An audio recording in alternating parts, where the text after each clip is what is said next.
পর্যটন নগরী কক্সবাজারকে নিরাপদ এবং পর্যটক বান্ধব করে তুলতে সবার সহযোগিতা চেয়েছেন ট্যুরিস্ট পুলিশের অতিরিক্ত ডিআইজি আলহাজ আপেল মাহমুদ এবং একই সঙ্গে অপরাধীদের বিরুদ্ধে জিরো টলারেন্স নীতি ঘোষণার কথা জানিয়েছেন তিনি। আরাফাত শিকদারের প্রতিবেদনে থাকছে বিস্তারিত।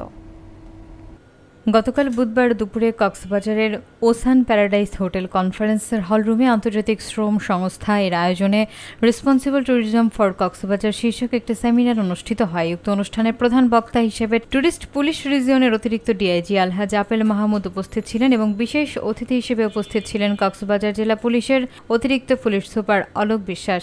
অতিরিক্ত ডিআইজি আলহাজ আপেল মাহমুদ তিনি বলেন, দায়িত্বশীল পর্যটন শুধু প্রশাসনের নয়, বরং এটি সবারই দায়িত্ব।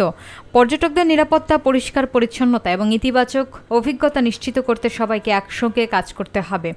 তিনি আরও বলেন, কক্সবাজারের দায়িত্বশীল ও টেকসই পর্যটন গড়ে তুলতে স্থানীয় জনগোষ্ঠীর অংশগ্রহণ, পরিবেশ সংরক্ষণ এবং আইনশৃঙ্খলা রক্ষায় সম্মিলিত উদ্যোগের কোনো বিকল্প নেই।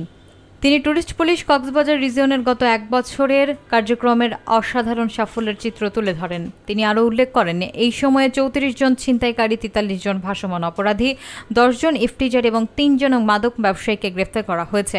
এছাড়া 164 জন হারানো শিশু, 15 জন জীবিত ব্যক্তি ও 20টি মৃতদেহ উদ্ধার করা হয়েছে। এই গতিশীল নেতৃত্বে ট্যুরিস্ট পুলিশ মানবিক সেবা এবং পরিবেশ সংরক্ষণেও নজির স্থাপন করেছে। সেমিনারে আইএলও প্রতিনিধি, স্থানীয় প্রশাসনের কর্মকর্তা, ট্যুরিজম উদ্যোক্তা, এনজিও কর্মী সহ বিভিন্ন পেশার মানুষ উপস্থিত ছিলেন। সেই আসলে এই উদ্যোগটা নিয়েছিল। মূলত এই উদ্যোগটা নেওয়ার মূল কারণটা হচ্ছে আমরা আসলে চেয়েছিলাম যাতে করে আমাদের এই শহরের যারা বর্তমান রাজনৈতিক এবং সামগ্রিক পরিস্থিতিতে যারা এখানে টুরিস্ট হিসেবে আছেন, দেশি বিদেশি, তাদের যে প্রেজেন্স, তারা যে আসেন এবং তারা যে যান, এই ডেটাটা আমরা অ্যানালাইজ করার জন্য এই সফটওয়্যারটা ডেভেলপ করা হয়েছে।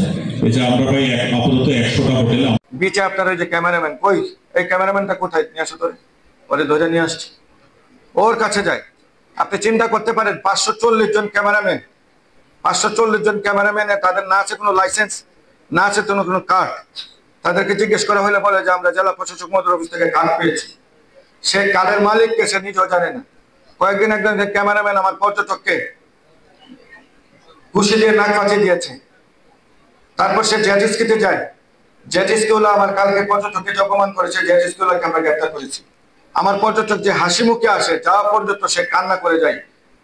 ইফটিজার 10 জনকে গ্রেপ্তার করা হয়েছে। যারা ইফটিজিং করেছে তারাই হচ্ছে পর্যটক। বিচ ম্যানেজমেন্ট কমিটি, আমি প্রকাশ্যে হলফ করে বলতে পারি আজকে এই বিচ ম্যানেজমেন্ট কমিটি আমি একজন মেম্বার, বাট একটা বিচ ম্যানেজমেন্ট কমিটি হচ্ছে একটা অকার্যকর কমিটি।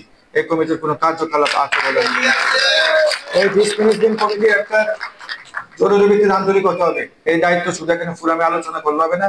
আমি ম্যাডামকে অনুরোধ করবো সবাই মিলে সব সেক্টরে টুকা দেন, তাহলে রেসপন্সিবল ট্যুরিজম প্রতিষ্ঠিত করা যাবে, সাস্টেনেবল ট্যুরিজম প্রতিষ্ঠিত করা যাবে।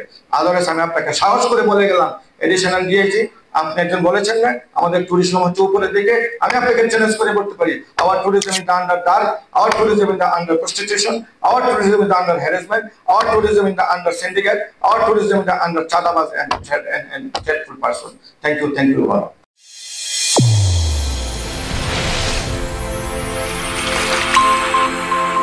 চ্যানেল A1 হৃদয়ের স্পন্দন।